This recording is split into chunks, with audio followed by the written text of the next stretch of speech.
Di video kali ini kita akan membahas kisah dua insan manusia yang terpaksa melakukan tindakan melawan hukum, namun berakhir menarik simpati dan iba. Video ini tidak dibuat untuk menginspirasi orang melakukan kejahatan, namun bertujuan untuk meningkatkan kewaspadaan dan kepedulian terhadap sesama.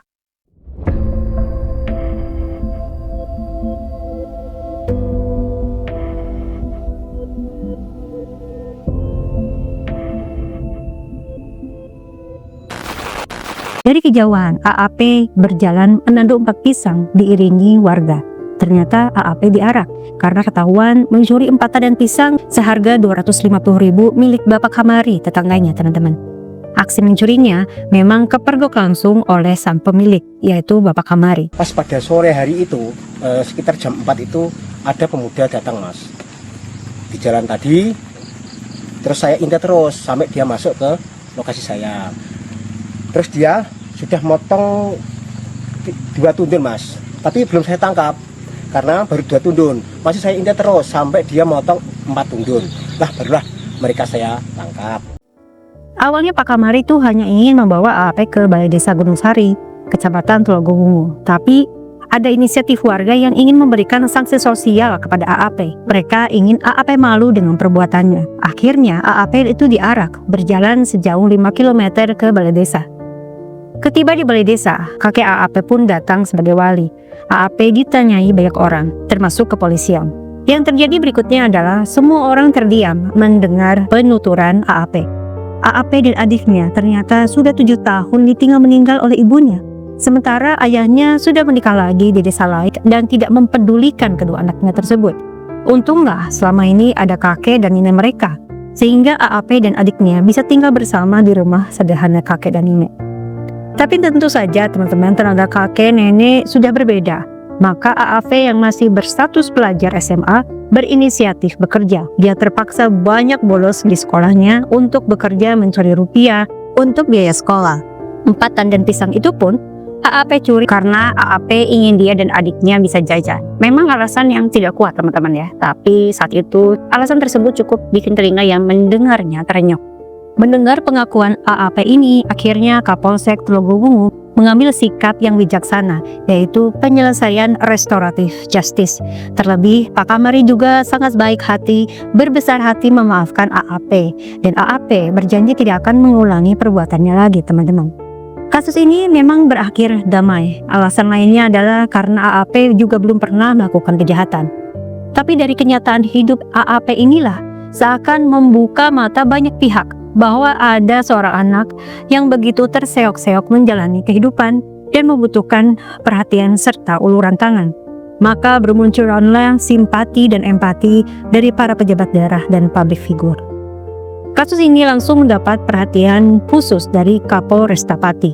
Kapolsek Tulogowungu AKP Mujahid pada 21 Februari 2025 kembali datang ke rumah AAP setelah melakukan mediasi kasus pencurian pisang tersebut.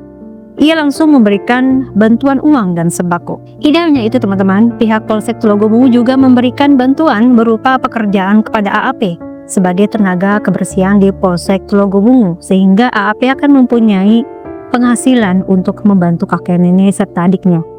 Selain itu mereka juga mengangkat adik AAP sebagai anak asuh Polsek Tulogowungu. Adik AAP ini akan dibiayai untuk kelas mengaji dan bersekolah, sehingga keduanya sudah tidak perlu khawatir lagi tentang biaya sekolah mereka. Kisah ini juga telah sampai akhirnya ke telinga Gus Miftah saat itu. Perjuangan AAP menghidupi sang adik membuat hati Gus Miftah terketuk. Ia memberikan beasiswa hingga pendidikan tinggi kepada AAP. Melalui perwakilannya yaitu Dwi Yudadanu, Gus Miftah juga memberikan bantuan berupa uang puluhan juta demi menunjang finansial AAP. Satu lagi yang pasti orang kenal yaitu bantuan dari Gubernur Jawa Barat Deddy Mulyadi. Dia pun ikut iba dengan kisah AAP ini. AKDM menelpon AAP. Di telepon tersebut, AAP menceritakan kronologi kejadian sampai dia akhirnya ditangkap oleh warga. Dari percakapannya dengan Kang Deddy Mulyadi, ternyata diketahui kalau AAP mencuri terdorong karena ingin punya uang lebih untuk jajan dengan adiknya seperti yang diceritakan sebelumnya. Dia mengaku di rumah kakek dan neneknya memang ada nasi, tahu, dan tempe untuk makan. Mendengar itu, Kang Deddy langsung menasehati, jika memang nggak punya uang ya jangan maksain jajan sampai mencuri. Apalagi sebenarnya di rumah kakek dan neneknya itu menyediakan makanan pokok meski sederhana. Mendengar teguran itu, AAP menerima kesalahannya dan mengaku salah. Ketika ditanya apa cita-cita AAP ke depan, AAP berkata ia ingin jadi presiden. AAP kemudian bercerita kepada KDM kalau selain sekolah, selama ini dia juga mengarit rumput untuk 23 kambing milik desa yang dia urusi untuk biaya sekolah. Mendengar itu, KDM tergerak memberikan bantuan untuk AAP berupa 4 ekor kambing etawa yang akan dibeli di Tasik. Saat itu ngambil pisang itu untuk apa? Untuk jajan bersama adik. Walah, emang nggak usah jajan segala. Kalau di rumahnya masih ada nasi, ya jangan maksain jajan. Apa, kemana arahnya? Pengen jadi apa nono Le? Jadi presiden. Udah minta maaf belum? Sudah. Nanti itu saya sudah titip uangnya di situ, nanti kalau kurang-kurang nanti dikirim.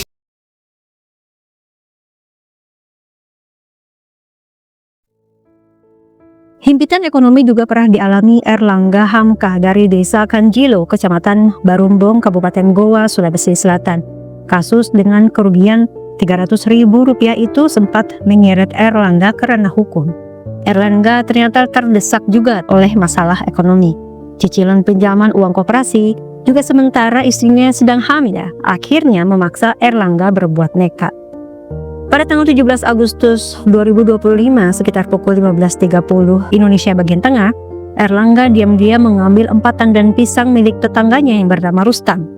Pemilik melaporkan kejadian kehilangan ini pada Polsek Barumbong dan akhirnya Erlangga langsung ditetapkan sebagai pelaku karena terbukti mencuri. Akibat perbuatannya itu dia pun harus mendekam di balik jeruji besi. Erlangga mengakui perbuatannya. Dengan jujur dia sebutkan alasan di balik perbuatannya itu, yaitu terhimpit ekonomi, penghasilan yang tidak memadai sebagai buruh harian lepas, sementara ada istri yang sedang hamil besar dan dia punya cicilan koperasi 100.000 per minggu yang harus dibayarnya.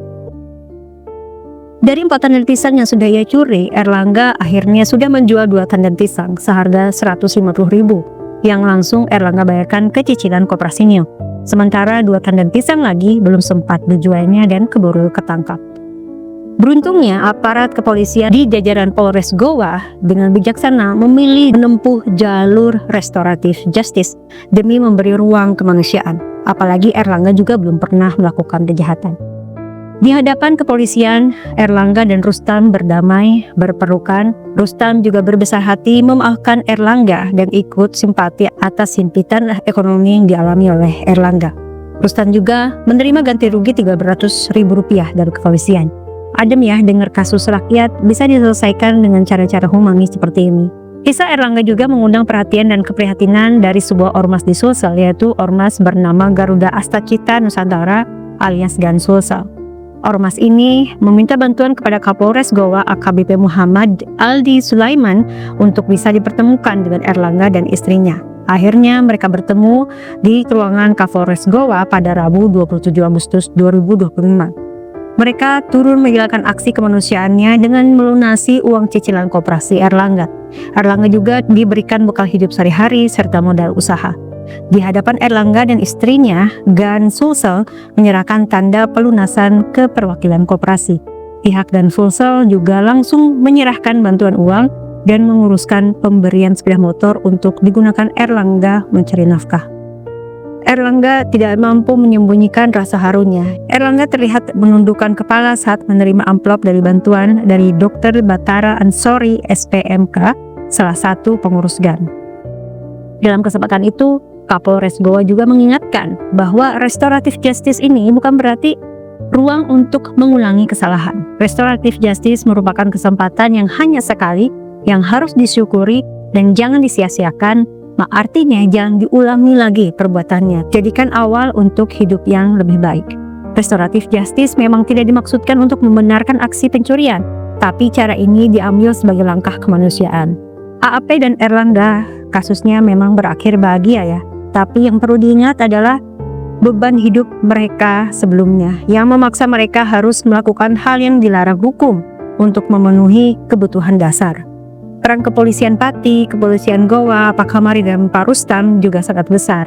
Karena dengan kebesaran hati mereka memandang masalah ini menjadi masalah kemanusiaan hingga bisa menyadarkan AAP dan Erlangga untuk tidak lagi melakukan kejahatan untuk alasan apapun di kemudian hari. Kita bisa belajar dari kisah AAP dan Erlangga untuk senantiasa bersyukur dengan apa yang kita telah terima dari Tuhan.